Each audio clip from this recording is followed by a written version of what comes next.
ادع إلى سبيل ربك بالحكمة والموعظة الحسنة رب زدنی علما اللہم آمین۔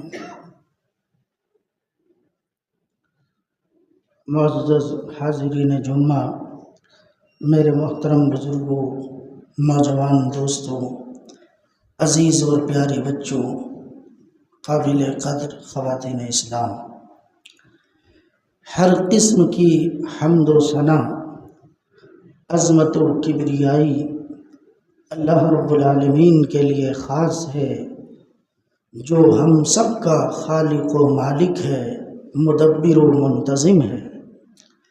بعدہ انگنت اور بے شمار درود و سلام کے پھول نچھاور ہوں بالعموم تمام انبیاء کرام علیہم الصلاۃ والتسلیم پر، اور بالخصوص آخری نبی سید المرسلین جناب محمد الرسول اللہ صلی اللہ علیہ وآلہ وازواجہ وذریاتہ وسلم پر۔ معزز حاضرین، آج کے اس خطبہ جمعہ میں جس موضوع کے تعلق سے چند باتیں کتاب و سنت کی روشنی میں آپ کے سامنے آئیں گی، وہ ہے نبی کریم صلی اللہ علیہ وسلم کے صحابہ اور جذبہ اتباع، یعنی اللہ کے نبی صلی اللہ علیہ وسلم پر جن لوگوں نے ایمان لے آیا اور نبی کے صحابہ کہلائے، ان کی زندگی میں اگر اللہ تبارک و تعالیٰ کی کوئی بات ان تک پہنچ جاتی یا نبی کریم صلی اللہ علیہ وسلم کی کسی سنت کا علم ان کو ہو جاتا، تو دنیا کی ساری چیزیں چھوڑ کر کے وہ کس طرح سے کتاب و سنت کی اتباع کرتے، اللہ اور اس کے رسول کی بات ماننے کا جذبہ ان کے دلوں میں کس طریقے سے تھا، اسی کی چند مثالیں انشاءاللہ تعالی آپ کے سامنے آئیں گی۔ مقصد ہمارا کیا ہے؟ کیونکہ ہماری زندگی میں آئیڈیل جو ہمارے لیے ہیں، جن کی سیرت سے ہم اپنی زندگی میں اصلاح پیدا کر سکتے ہیں، وہ ہمارے لیے نبی کے صحابہ ہیں، ہمارے اسلاف ہیں۔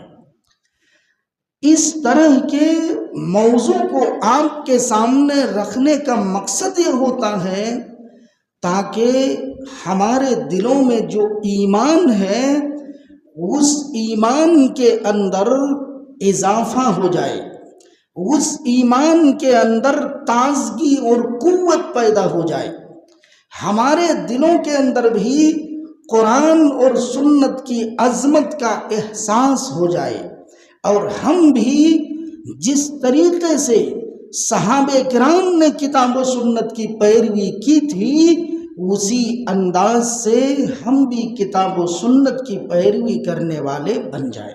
یہ ہمارا مقصد ہے اس موضوع کو آپ کے سامنے رکھنے کا۔ آئیے میں آپ کے سامنے قرآن کریم کی ایک آیت سب سے پہلے رکھتا ہوں۔ یہ آیت کریمہ کہاں پر ہے؟ سورۃ النساء کے اندر پارہ نمبر 4 آیت نمبر 13۔ اللہ تبارک و تعالی نے قرآن کریم کے اندر فرمایا، وَمَن يُطِعِ اللَّهَ وَرَسُولَهُ، جو کوئی بھی اللہ اور اس کے رسول کی اطاعت کرے گا، يُدْخِلْهُ جَنَّاتٍ تَجْرِي مِن تَحْتِهَا الْأَنْهَارُ، اس کو ایسی جنت کے اندر داخل کریں گے جس کے نیچے چشمے بہہ رہے ہوں گے۔ آگے کیا فرمایا؟ وَذَلِكَ الْفَوْزُ الْعَظِيمُ، اور یہ بہت بڑی کامیابی انسان کے لیے ہے کہ دنیا میں اللہ اور اس کے رسول کی اطاعت کر کے اپنی آخرت کو سنوار لے اور اپنے آپ کو اللہ کی جنت کا مستحق بنا لے۔ یہ آیت کریمہ کا ہلکا سا معنی ہے جو میں نے آپ کے سامنے رکھا ہے۔ اب آئیے میں وہ مثالیں آپ کے سامنے رکھوں جس کے ذریعے سے ہمیں اس بات کا اندازہ ہوگا کہ نبی کریم صلی اللہ علیہ وسلم کے صحابہ نے کس طریقے سے اپنی تمام خواہشات اور چاہتوں کو کتاب و سنت کے آگے قربان کر دیا تھا۔ ہمیں اس بات کا اندازہ انشاءاللہ ان مثالوں کے ذریعے ہوگا۔ سب سے پہلی مثال سنن ابو داؤد شریف حدیث کی کتاب ہے، 1091 حدیث کا نمبر ہے۔ حضرت جابر بن عبداللہ حدیث کے روایت کرنے والے صحابی ہیں۔ فرماتے کیا ہیں ذرا دیکھیں۔ حضرت جابر بن عبداللہ رضی اللہ تعالیٰ عنہ بیان فرماتے ہیں، لما استوى رسول اللہ یوم الجمعۃ فقال، ایک دفعہ اللہ کے نبی جمعہ کے دن منبر پر کھڑے ہوئے اور برابر طریقے سے جب آپ کھڑے ہو گئے، آپ نے چند صحابہ کو دیکھا، چند ساتھیوں کو دیکھا کہ جنہیں اپنی جگہ لے کر بیٹھ جانا چاہیے، لیکن وہ لوگ اپنی اپنی جگہ لے کر بیٹھے ہوئے نہیں تھے۔ اللہ کے نبی نے اس موقع سے ایک عام حکم دیا، فرمایا اجلسوا، اے میرے صحابہ تم لوگ اپنی جگہ لے کر کے بیٹھ جاؤ۔ ابھی حضرت عبداللہ ابن مسعود جلیل القدر صحابی کا معاملہ یہ تھا کہ وہ اپنے گھر سے مسجد چل کر آ رہے تھے اور وہ مسجد میں داخل ابھی نہیں ہوئے تھے، ابھی مسجد میں داخل نہیں ہوئے تھے، مسجد کے دروازے ہی تک ابھی پہنچے تھے۔ اتنے میں نبی اکرم جناب محمد رسول اللہ صلی اللہ علیہ وسلم کا فرمان وہ سن لیتے ہیں۔ آپ نے حکم یہ دیا تھا، اے میرے صحابہ اپنی اپنی جگہ بیٹھ جاؤ۔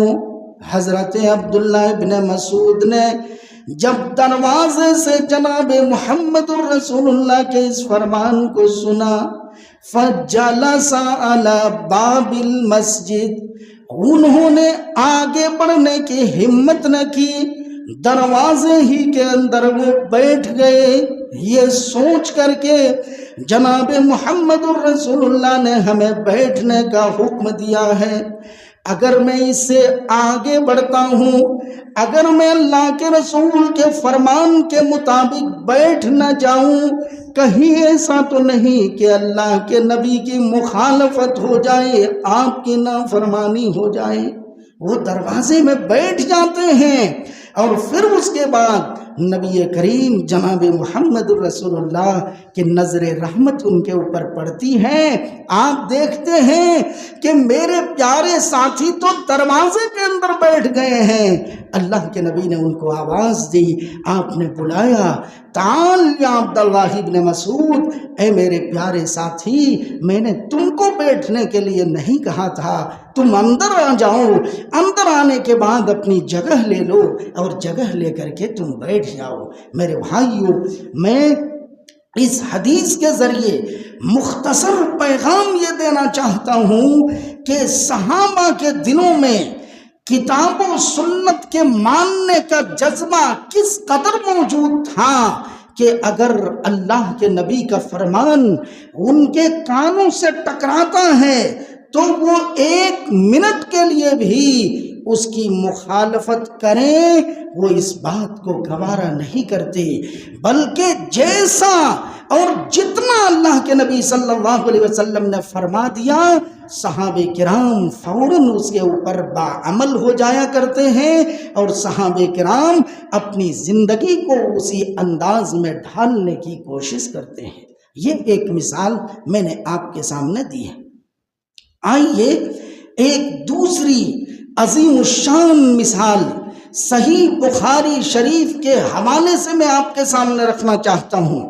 انسان کو اختیار ہے انسان کی اپنی پسند ہے، کوئی جھوٹے قصے، کہانیاں، ڈرامے، افسانے، لطیفے سنا کر کے امت کو گمراہ کرے، اور کوئی پیارے نبی جناب محمد الرسول اللہ کی پیاری حدیثیں اپنے لوگوں کو سنائے۔ یہ اپنا اپنا اختیار ہے، اپنی اپنی قسمت ہے۔ ہماری قسمت میں یہ ہے کہ ہم لوگوں کے سامنے عرش والے کا کلام پڑھ کر کے سناتے ہیں، ہم لوگوں کے سامنے مدینے والے مصطفیٰ جان رحمت کا فرمان پڑھ کر کے لوگوں کو سناتے ہیں۔ اب اگر کسی کو جھوٹے ان من گڑت قصے اور کہانیاں اگر پسند ہو اور امت کو گمراہی میں ڈالنا پسند ہو تو یہ ان کا اپنا ذاتی معاملہ ہے، اپنا اختیار ہے، ہمیں کسی سے کوئی لینا کوئی دینا نہیں ہے۔ تو آئیے صحیح بخاری شریف کے حوالے سے یہ حدیث میں آپ کے سامنے رکھ رہا ہوں۔ حدیث کا نمبر کتنا ہے؟ 4199 حدیث کا نمبر ہے۔ حضرت انس بن مالک صحابی جس نے 10 سال تقریباً نبی کی خدمت کی ہے، وہ صحابی حدیث کو بیان کرتے ہیں، اور کس موقع کی حدیث ہے وہ بھی ذرا سن لیں۔ غزوہ خیبر کے موقع پر اللہ تبارک و تعالیٰ کی طرف سے ایمان والوں کی ایک آزمائش ہوئی، ایک امتحان ہوا۔ امتحان یہ ہوا کہ بڑی دشواریوں کا سامنا انہیں اس سفر کے اندر کرنا پڑا تھا، اور جب صحابہ کرام وہاں پہنچے اور صحابہ کرام اور ان دشمنوں کے درمیان جب جنگ کا معاملہ ہوا، جو کچھ بھی ہونا تھا، تو صحابہ کرام بھوک کی شدت سے بالکل نڈھال تھے۔ صحابہ کرام کے پاس کھانے کے لیے کچھ انتظام نہیں تھا۔ ایسے موقع پر گھریلو گدھے جو ہوتے ہیں، ایک جنگلی گدھے ہیں، ایک گھریلو جانور اور گدھے ہیں، صحابہ کرام کو گھریلو گدھے ہاتھ لگ جاتے ہیں، اور صحابہ کرام کیا کرتے ہیں؟ اس کو ذبح کرتے ہیں، اس کے گوشت کو بناتے ہیں اور ہانڈیوں کے اندر پکنے کے لیے چڑھا دیتے ہیں۔ اب صحابہ بھوک سے نڈھال ہیں، اس بات کا انتظار کر رہے ہیں کہ یہ گوشت جلد پک کر تیار ہوگا، کہ ہم اس کے ذریعے سے اپنی بھوک کو مٹائیں گے، ہمارے کھانے کا انتظام ہوگا۔ ایسی نازک صورتحال کے اندر جب اللہ اور اس کے رسول کا فرمان صحابہ تک پہنچتا ہے تو صحابہ کیسے اپنے آپ کو جھکا دیتے ہیں، صحابہ کیسے اپنی چاہتوں کو اور اپنی خواہشات کو اللہ اور اس کے رسول کے فرمان کے آگے قربان کر دیتے ہیں، اس بات کا اندازہ اس حدیث پاک سے انشاءاللہ آپ لگائیں گے۔ میں نے حوالہ دے دیا، اب حدیث آپ کے سامنے رکھتا ہوں۔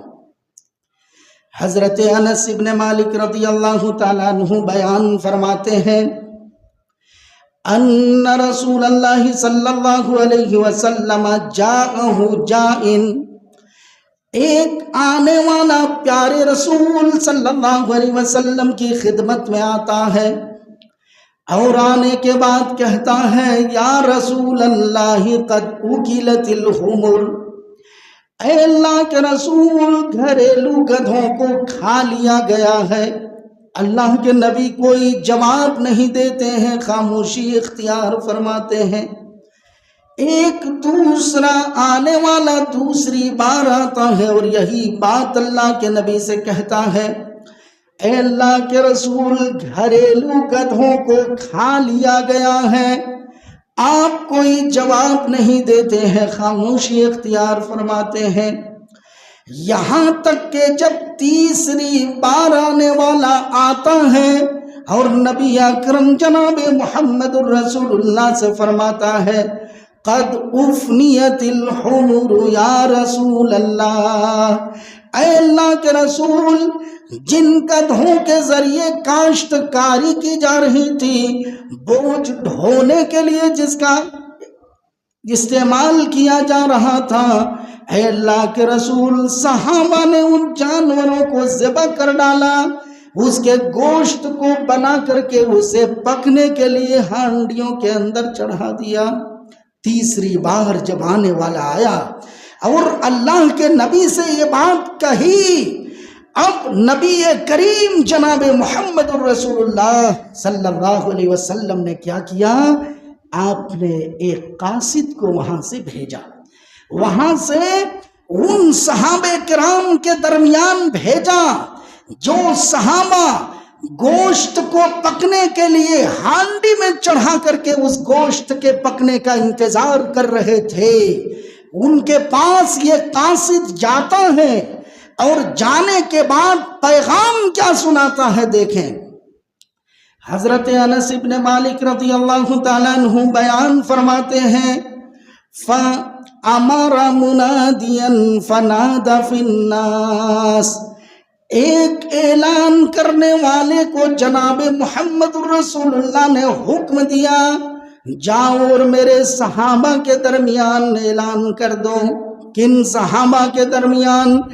جو صحابہ تھک کے چور ہیں، بھوک اور پیاس کی شدت سے نڈھال ہیں، ان کے پاس کھانے کے لیے کوئی دوسرا کھانا موجود نہیں ہے، ایسے صحابہ کے درمیان جا کر اعلان کرو۔ یہ اعلان کرنے والا نبی کے صحابہ کے درمیان پہنچ کر کے اعلان کرتا ہے، ان اللہ ورسولہ ینہیانکم عن لحوم الامور الاہلیہ، اے نبی کے صحابہ، آپ لوگوں نے تو گوشت کو پکنے کے لیے ہانڈی میں چڑھا دیا ہے، لیکن مجھے اللہ اور اس کے رسول کا حکم دے کر آپ کے سامنے بھیجا گیا ہے۔ حکم یہ ہے، اللہ اور اس کے رسول تمہیں اس بات سے منع فرماتے ہیں، روکتے ہیں کہ تم گھریلو گدھے کے گوشت کو استعمال کرو۔ کتنی بڑی آزمائش ہے، کتنا بڑا امتحان ہے۔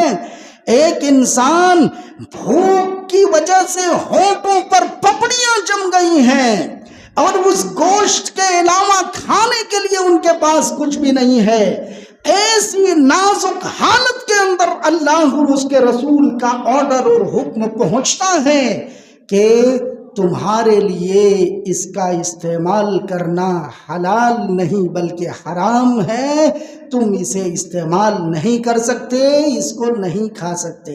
صحابہ کرام نے کیا کیا؟ بہانہ بنایا۔ ہم اور آپ ہوتے تو کیا کرتے؟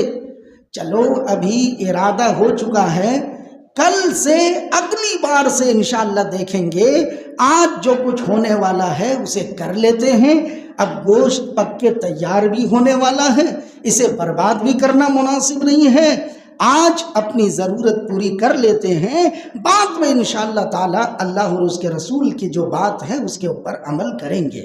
ایسا ہی تو چل رہا ہے۔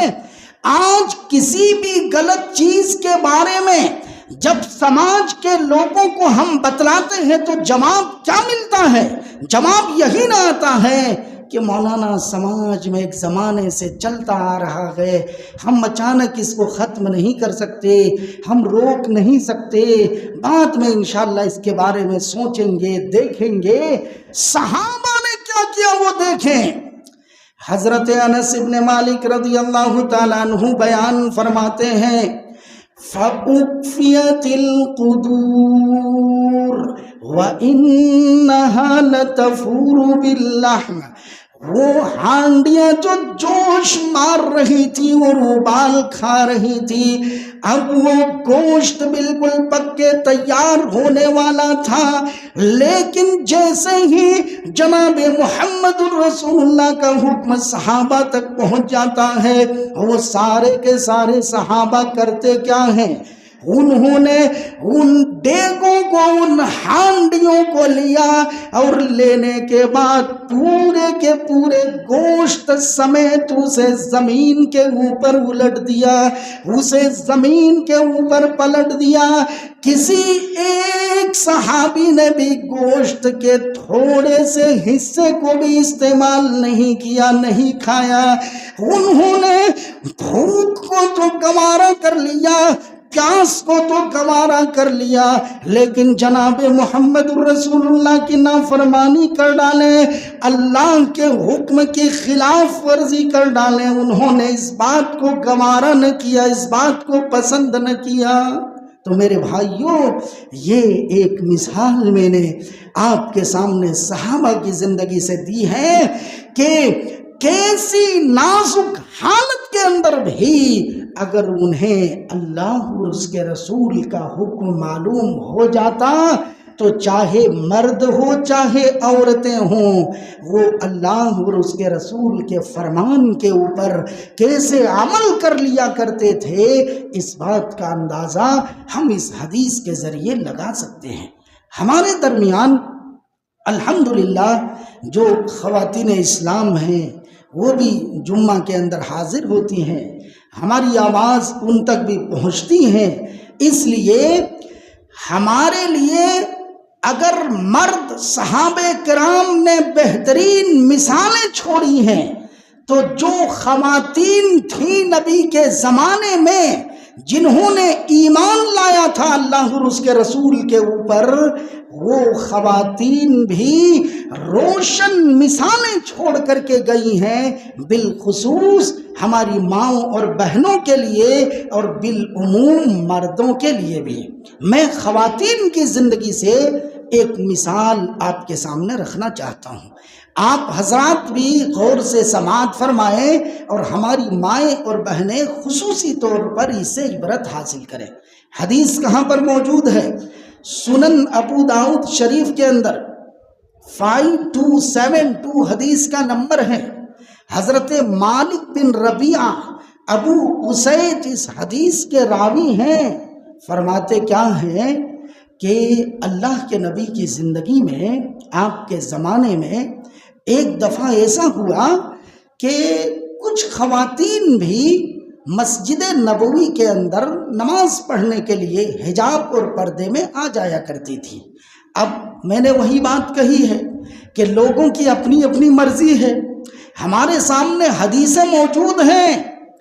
عید الاضحیٰ اور عید الفطر کے موقع پر جناب محمد الرسول اللہ نے حکم دیا کہ خواتین اسلام بھی عیدگاہ آئیں گی، نماز ادا کریں گی، اگر کسی کے پاس چادر نہ ہو تو دوسری خاتون جن کے پاس بڑی چادر ہو یا زیادہ کپڑے ہوں وہ اپنی دوسری بہن کو اپنی چادر میں چھپا لے، یا اپنے کپڑے زیادہ ہوں تو ان کو دے دے، لیکن اس کے باوجود بھی انہیں عید الفطر اور عید الاضحیٰ میں عیدگاہ لائیں۔ یہ حدیث ہمیں معلوم ہے، ہم اس کے اوپر عمل کرتے ہیں۔ اب کوئی نہ کرے، ہمیں ان سے کوئی لینا دینا نہیں ہے۔ ہم نے کیا کہا؟ ہمارے یہاں کتاب و سنت کے اوپر عمل کیا جاتا ہے۔ نمازیں بھی پڑھنے کے لیے کچھ خواتین آ جاتی تھیں، تو ہمارے یہاں بھی جمعہ وغیرہ میں کچھ خواتین پردے کے اندر آتی ہیں، الحمدللہ ان کا انتظام الگ ہے، وضو خانہ الگ ہے، راستہ الگ ہے، ساری کی ساری چیزیں الگ ہیں۔ نبی اکرم جناب محمد رسول اللہ صلی اللہ علیہ وسلم کے زمانے میں کیا ہوا؟ جب مرد نماز پڑھ کر مسجد سے نکلنے لگے، خواتین بھی نماز پڑھ کر مسجد سے نکلنے لگیں۔ ایک دفعہ راستے میں ایسا ہوا کہ مرد و زن کا تھوڑا سا اختلاف ہو گیا، ایک ہی راستے میں جا کر کے دونوں مل گئے۔ نبی اکرم جناب محمد رسول اللہ نے جب یہ منظر دیکھا تو آپ کو پسند نہ آیا، آپ نے فوراً جو اسلامی خواتین تھیں جو آپ کے اوپر ایمان لانے والی تھیں، آپ نے ان عورتوں سے حکم دیا، یا معاشر النساء، اے عورتوں کی جماعت، استاخرنا، تمہیں راستے کے درمیان میں چلنے کا حق نہیں ہے، تم پیچھے ہٹ جاؤ، کنارے ہو جاؤ۔ جب اللہ کے نبی صلی اللہ علیہ وسلم نے یہ بات فرمائی، آپ نے یہ بھی فرمایا، لیس لکن ان تحققن الطریق علیکن بحافات الطریق. ایک عورت ذات ہے وہ درمیان میں بالکل چلے، یہ شرم و حیا کے خلاف ہے. ایک عورت کنارے سے ایسی شرم و حیا کی چادر اوڑھ کر کے چلے کہ سامنے کوئی مرد ہو تو وہ یہ محسوس نہ کر پائے کہ کوئی عورت ہمارے سامنے سے گزر گئی ہے. عورت کی چال میں بھی شرم اور عورت کی چال میں بھی حیا ہونی چاہیے. ایک عورت کی خوبصورتی کیا ہے؟ ایک عورت کی زینت کیا ہے؟ اس کی اصل زینت تو شرم و حیا ہے، بعد میں دوسری چیزیں ان کے لیے ہیں. نبی اکرم جناب محمد رسول اللہ صلی اللہ علیہ وسلم نے جیسے ہی عورتوں کو حکم دیا، اللہ کے نبی کے زمانے میں جو خواتین تھیں، اللہ کے نبی اگر ایک بار کسی بات کا حکم دے دیتے تو زندگی بھر وہ کیسے اس کے اوپر عمل کر لیا کرتی تھی. ہماری مائیں اور بہنیں دیکھیں، فرمائے تھے کیا ہے حدیث کے راوی، فَكَانَتِ الْمَرْأَةُ تَلْتَصِقُ بِالْجِدَارِ حَتَّى إِنَّ ثَوْبَهَا لَيَتَعَلَّقُ بِالْجِدَارِ مِنْ لُصُوقِهَا بِهِ. اللہ کے نبی کے اس فرمان کے آ جانے کے بعد اگر خواتین کسی ضرورت کے لیے، حاجت کے لیے اپنے گھر سے باہر نکلا کرتی، وہ اس طریقے سے راستے کے کنارے ہو کر کے چلتی تھی. فرماتے ہیں کہ راستے کے کنارے چلنے کی وجہ سے کبھی کبھار ان کی چادر دیوار سے اٹک جایا کرتی، کبھی کبھار دیوار کے ساتھ ان کے کپڑے الجھ جایا کرتے تھے. ذرا اہتمام دیکھیں کہ اللہ کے نبی نے ایک بار فرما دیا تو کیا مجال کہ عورتیں اس کی مخالفت کرے، عورتیں اس کی نافرمانی کرے. ہرگز نہیں، بلکہ عورتوں نے تو نبی کے فرمان کو اپنے کلیجے سے لگا لیا، اپنے دل سے لگا لیا، اور کیا کیا کہ زندگی بھر اللہ کے نبی کے اس فرمان کے اوپر عمل کر کے انہوں نے دنیا والوں کے سامنے ایک بہترین مثال پیش کی ہے. تو ہماری ماؤں اور بہنوں کے لیے بھی اس میں عبرت ہے، اور ہمارے اور آپ کے لیے بھی اس میں سبق موجود ہے. یہ میں نے خواتین کی ذات سے ایک مثال آپ کے سامنے رکھی ہے. ایک مالی معاملہ میں آپ کے سامنے رکھوں. عام طور سے مال ایسی چیز ہے کہ بڑی محبت انسان کے دل میں مال کی ڈال دی گئی ہے، اور کبھی کبھار تو ایسا ہوتا کہ مال اگر ہمارا نہیں بھی ہے، دوسرے کا حق اس میں ہے، لیکن اس قدر مال سے محبت ہوتی ہے کہ اگر دوسرے کا حق بھی ہمیں کاٹ کر کے دینا پڑتا ہے تو ہر ایک کی ہمت نہیں ہوتی ہے کہ وہ آسانی کے ساتھ ان کا حق ان کو دے دے. کتنے دنیا میں ایسے بھائی ہیں کہ جنہوں نے بہنوں کا حق لے لیا ہے، اگر بہن ان سے اپنے حق کا مطالبہ کرے تو ان کو ایسا لگتا ہے کہ ہمارے سینے پر بلڈوزر چلایا جا رہا ہے اور ہمارا حق ہم سے مانگا جا رہا ہے، حالانکہ وہ بہن اپنا حق مانگ رہی ہے جو اللہ نے کتاب اللہ میں وہ حق عورت کا، خاتون کا بیان کیا ہے. تو مال ایسی چیز ہے کہ مال کی بڑی محبت انسان کے دل کے اندر ڈال دی گئی ہے. اب ذرا دیکھیں، مال کے حوالے سے میں ایک مثال صحیح بخاری شریف کے حوالے سے آپ کے سامنے رکھتا ہوں کہ صحابہ تو وہ تھے کہ اپنا بھی مال اگر جناب محمد الرسول اللہ نے ان کو مشورہ دیا، حکم نہیں مشورہ دیا، تو اللہ کے نبی کے مشورے پر عمل کرتے ہوئے اپنا حق بھی اس نے چھوڑ دیا اور اس مالی حق کو بھی اس نے معاف کر دیا. حدیث کہاں پر موجود ہے؟ صحیح بخاری شریف کے اندر 471 حدیث کا نمبر ہے۔ حضرت کعب بن مالک رضی اللہ تعالیٰ عنہ حدیث کے راوی ہیں۔ حدیث آپ کے سامنے پیش کرتا ہوں، ذرا دیکھیں۔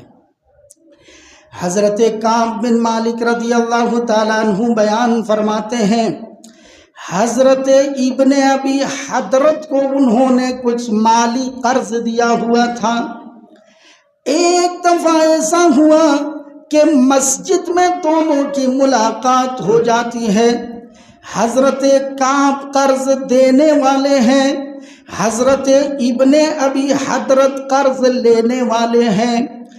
دونوں کی ملاقات جب مسجد میں ہو جاتی ہے تو حضرت کعب ان سے اپنے اس قرض اور مال کا مطالبہ کرتے ہیں، یہاں تک کہ حدیث کے راوی فرماتے ہیں فَارْتَفَعَتْ أَصْوَاتُهُمَا، ان دونوں کی آوازیں بلند ہو جاتی ہیں، اونچی ہو جاتی ہیں۔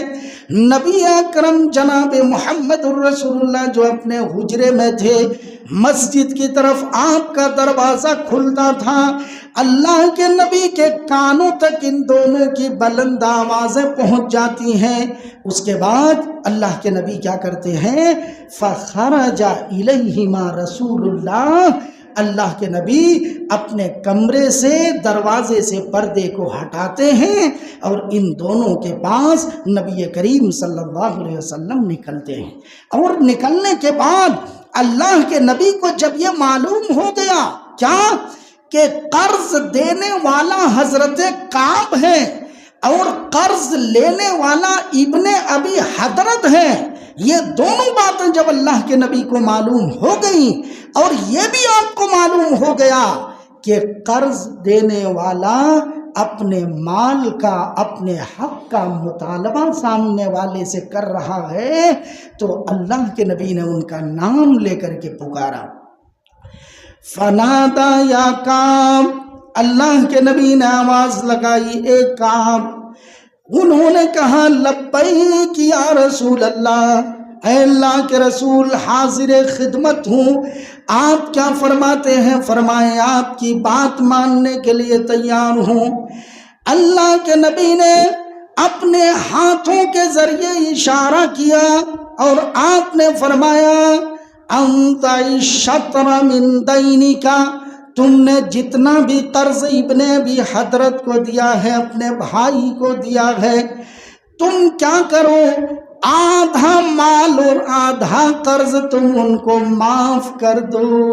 مثال کے طور پہ اگر 1000 درہم یا دینار دیے ہیں تو 500 معاف کر دو اور 5 حصوں کا دعویٰ تم رکھو کہ وہ تمہیں اتنا لوٹا دے گا۔ اگر 2000 درہم یا دینار تم نے دیا ہے تو 1000 معاف کر دو اور 1000 کا مطالبہ ان سے کرو۔ یہ اللہ کے نبی کا حکم نہیں تھا بلکہ اللہ کے نبی کا مشورہ تھا، اس لیے کہ کسی پرسنل حق کے اندر اللہ کے نبی کوئی حکم نہیں دیتے۔ اللہ کے نبی جناب محمد الرسول اللہ نے جب حضرت کعب سے فرمایا اے کعب تم آدھا مال آدھا حق اپنا معاف کر دو، آدھے کا مطالبہ کرو، حضرت کعب نے اللہ کے رسول کے فرمان کے اوپر عمل کیسے کیا؟ فرمایا قد فعلت یا رسول اللہ، اے اللہ کے رسول آپ نے جیسا کہا گیا ویسا ہی میں کروں گا، میں نے اپنا آدھا مال معاف کر دیا، اب میں آدھے ہی حق کا مطالبہ ان سے کروں گا۔ جو قرض لینے والا تھا آپ نے ان کو بھی حکم اور مشورہ دیا، آپ نے فرمایا قم فقضہ، جاؤ اور تم آدھے کا انتظام کرو، اور قرض جس نے دیا ہے تم ان کی امانت ان کے حوالے کر دو، تم ان کا مال انہیں واپس کر دو۔ تو میرے بھائیوں آپ ذرا تصور کریں، اندازہ لگائیں، یہ مالی حق ہے۔ ہم نے اگر کسی کو مال دیا ہے مجھے مکمل اختیار ہے، جتنا دیا ہوں اتنا لوں، ایک پیسہ بھی میں معاف نہ کروں، یہ حق ہے میرا۔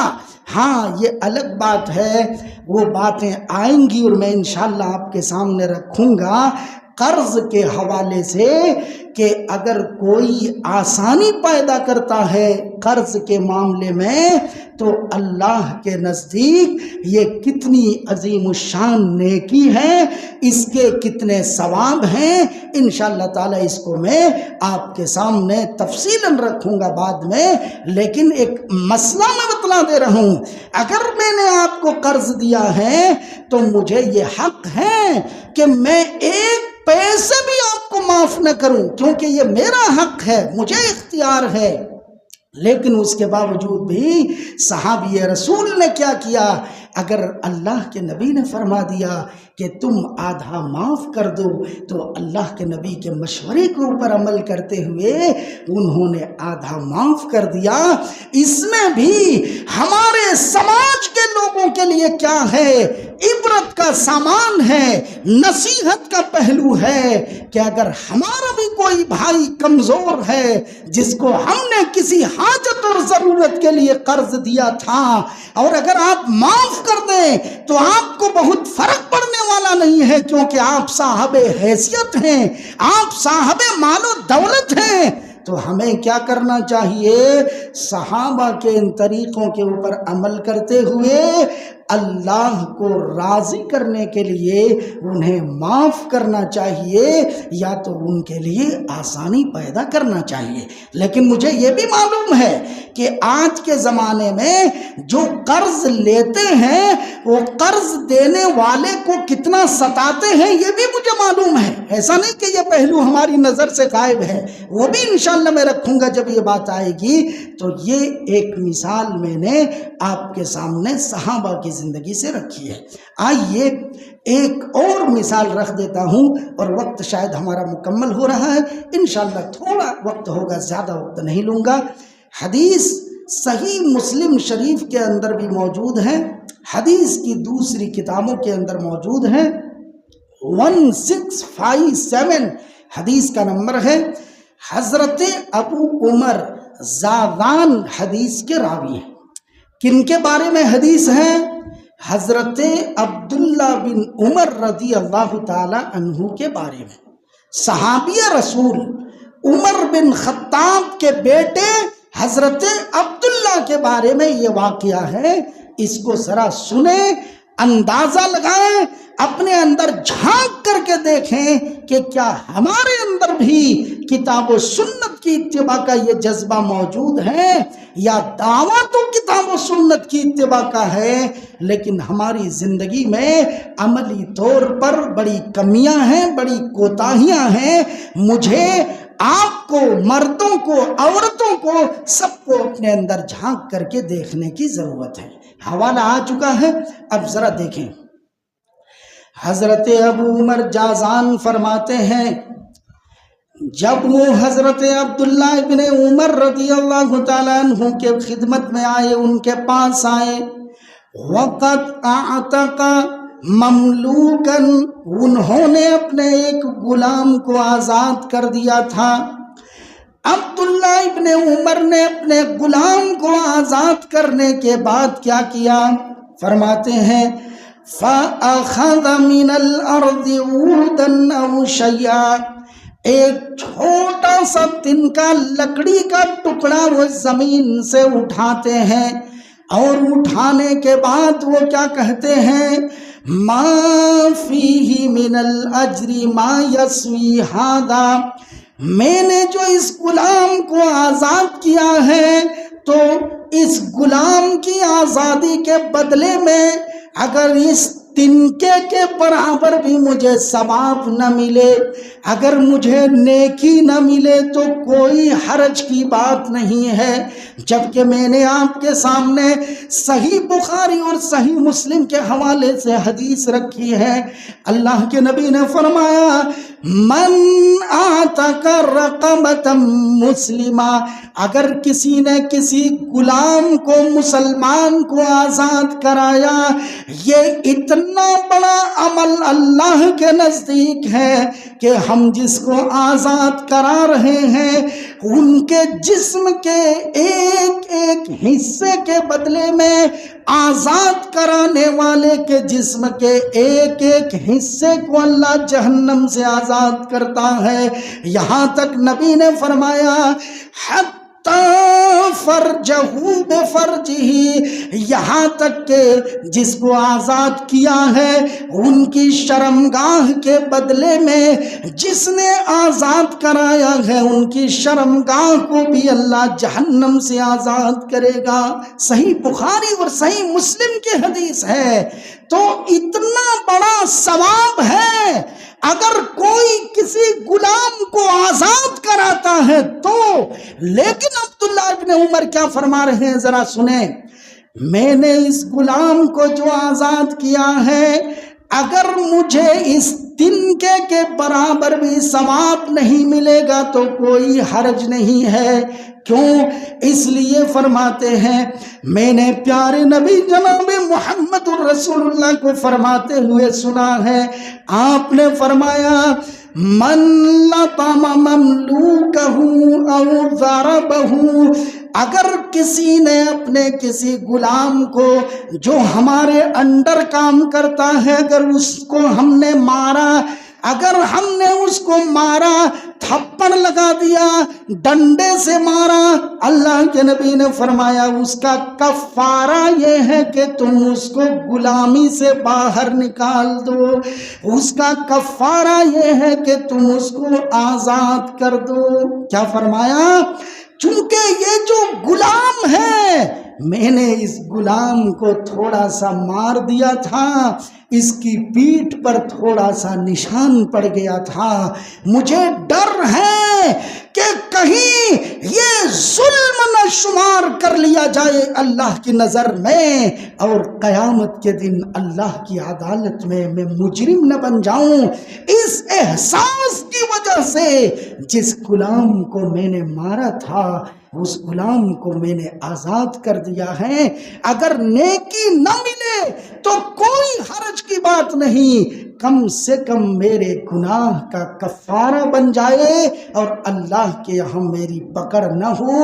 میرے بھائیوں، میں یہ احساس پیدا کرنا چاہتا ہوں کہ نبی کے فرمان کے اوپر عمل کیسا، کہ نبی نے فرمایا تھا اگر تم میں سے کوئی اپنے غلام کو مارے تو اس کا کفارہ یہ ہے کہ اس کو آزاد کر دے۔ حضرت عبداللہ ابن عمر نے اگر اپنے غلام کو تھوڑا سا مارا تو انہوں نے اللہ کے نبی کے فرمان کے اوپر عمل یہ کیا کہ اس غلام کو انہوں نے آزاد کر دیا اور اس غلام کو آزادی سے باہر نکال دی۔ وقت ہو گیا ہے، میں پیغام یہ دینا چاہتا ہوں انشاءاللہ تعالی اس حوالے سے اگر آپ اجازت دیں گے تو میں کئی ناحیے سے مفصل گفتگو اس پر کرنا چاہتا ہوں۔ یہ تو ایک عام بات ہو گئی، اس کا ایک خاص پہلو بھی ہے۔ خاص پہلو یہ ہے کہ بالخصوص عبادت کے معاملے میں نبی کے جو صحابہ اور ہمارے اسلاف تھے کیا جیسی ان کی مرضی ویسا عمل کر لیتے؟ کیا کسی بھی چیز کو وہ سنت کا درجہ دے دیتے یا وہ تحقیق اور ریسرچ کرتے تھے؟ اگر کسی عمل کے پیچھے اللہ کے نبی کی سنت ہوتی یا نبی کا عمل ہوتا یا صحابہ کا عمل ہوتا تو وہ عمل کرتے تھے، نہیں تو وہ اس کو ریجیکٹ کر دیتے تھے، وہ اس کو اپنی زندگی میں عملی طور پر اختیار نہیں کرتے۔ اس حوالے سے بھی بڑی مثالیں موجود ہیں، انشاءاللہ تعالی آپ کے سامنے آئیں گی۔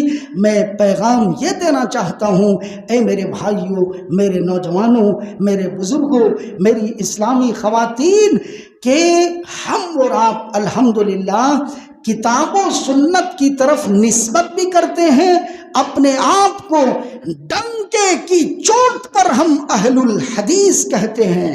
اگر کسی کو ایک بار نہیں 100 بار برا لگے تو لگے، ہم اپنے آپ کو اہل الحدیث سلفی المسلک کہتے ہیں، ہم ناز اور فخر محسوس کرتے ہیں اپنے آپ کو اہل الحدیث کہتے ہوئے، ہم کتاب و سنت کو الحمدللہ مانتے ہیں۔ اسی لیے میں آپ سے ریکویسٹ کرتا ہوں، ہمیں کرنا کیا چاہیے کہ ہمیں اپنی زندگی کے تمام معاملات کے اندر یہ دیکھنا چاہیے کہ اللہ کا فرمان کیا ہے، نبی اکرم کا طریقہ کیا ہے، صحابہ کرام کا انداز کیا ہے۔ اگر ہم اس کے مطابق عمل کریں گے، دنیا میں بھی عزت ملے گی، آخرت میں بھی جنت ملے گی۔ یہی پیغام میں آپ تمام کو دینا چاہتا ہوں۔ اللہ تبارک و تعالیٰ سے دعا ہے پاک پروردگار عالم ہمارے تمام مسلمان بھائیوں اور بہنوں کو جو ایمان والے ہیں، جو توحید والے ہیں، اللہ سب کو جنت الفردوس میں اعلیٰ مقام عطا فرما۔ اللہ ہمارے چھوٹے بڑے گناہوں کو معاف فرما۔ رب العالمین اگر کوئی کسی مصیبت میں ہے، اللہ ان کی مصیبت کو دور فرما۔ اللہ اگر کوئی قرض میں ہے، ان کے لیے ادائیگی کا راستہ پیدا فرما۔ اللہ تمام بھائیوں کی تجارت میں، بزنس میں، کاروبار میں برکتیں عطا فرما۔ اے اللہ ہمارے ملک میں امن و امان اور پیار کا ماحول پیدا فرما۔ اللہ پوری دنیا میں مسلمانوں کے جان و مال اور عزت و آبرو کی حفاظت فرما۔ اللہ ہمارے بیماروں کو شفا عطا فرما۔ اللہ جو ایمان کی حالت میں دنیا سے جا چکے ہیں، انہیں کروٹ کروٹ جنت نصیب فرما۔ اللہ تو ہمیں اس دنیا میں ایمان پر زندہ رکھنا، خاتمہ فرمانا، تو زبان پر کلمہ نصیب فرمانا۔ اقول قولی ھذا واستغفر اللہ لی ولکم ولسائر المسلمین من کل ذنب فاستغفروہ انہ هو الغفور الرحیم۔